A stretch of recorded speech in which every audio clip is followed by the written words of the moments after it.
bonjour, je m'appelle Cyril Minot. J'ai suivi plusieurs formations à l'IRTH en 2005, un CAP service.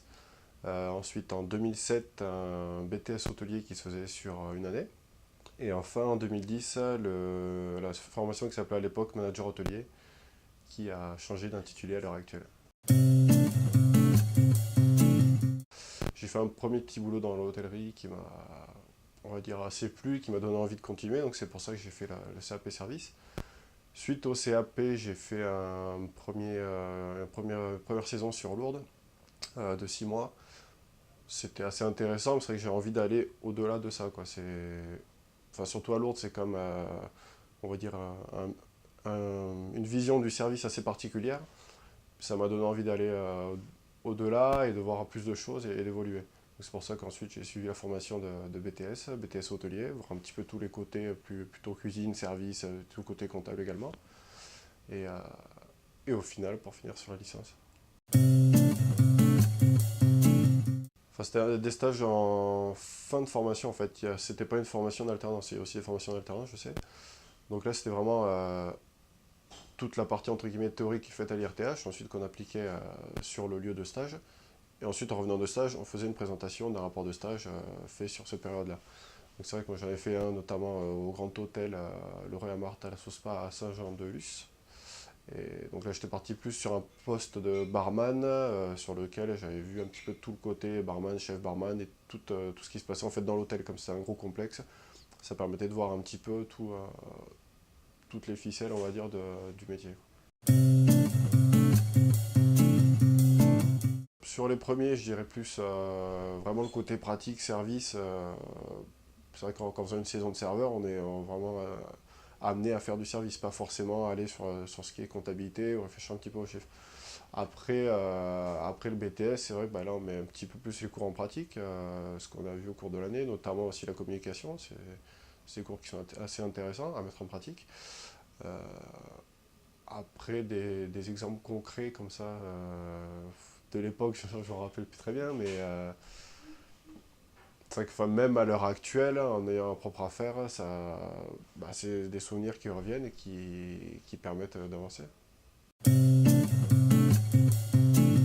Donc aujourd'hui, j'ai ouvert un coffee shop depuis 2 ans. Je suis revenu sur Tarbes pour des raisons familiales et aussi par rapport à la taille de la ville qui permet de se lancer dans une première affaire sans prendre trop de risques. C'est vrai que si on part sur une plus grosse ville, type par exemple Toulouse qui est pas très loin, comment dire, il faut déjà amener plus de fonds et dans le cas où ça marche pas, c'est plus problématique. Donc là, au moins, ça permet d'avancer plus tranquillement. Donc moi, j'ai monté cette affaire avec comment dire, une consonance brésilienne. C'est vrai que j'avais travaillé quelques temps au Brésil il y a 4 ans. Et c'est un pays qui m'a beaucoup plu et qu'au jour d'aujourd'hui, j'ai envie de faire découvrir aux personnes, notamment au Tarbais. Et je me dis que le fait d'avoir quelque chose qui change, qui est un petit peu original, peut amener les gens à sortir. C'est vrai que sortir toujours sur les mêmes endroits, sur des bars ou des restaurants qui sont très bons, très sympathiques, mais qui restent, on va dire,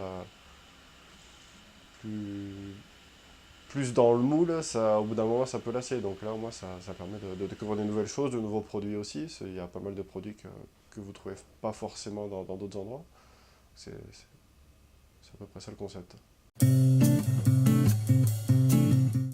Je vais peut-être être un petit peu plus long que certains mots. Moi, ce qui m'a beaucoup plu sur les formations de l'IRTH, c'est le côté pratique en fait. C'est vrai que la différence qu'il y a avec une école lambda, c'est que là, vous avez vraiment tous les intervenants qui travaillent ou qui ont travaillé pas mal dans le privé, dans le public, enfin peu importe, qui ont eu des affaires, et qui savent de quoi ils parlent et qui peuvent vous apporter des exemples concrets à quelle que soit votre question. Et ça, c'est vraiment un côté très, je trouve, bien et qui donne envie d'avancer et de revenir faire d'autres formations notamment.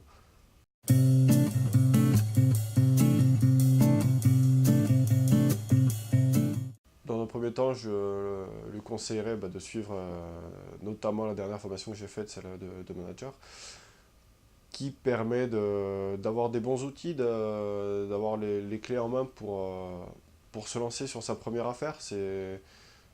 Comme je disais à la question d'avant, c'est vrai qu'on voit vraiment les côtés concrets. Donc on va vous expliquer ce qui peut marcher, ce qui peut pas marcher, ça va vous éviter de faire des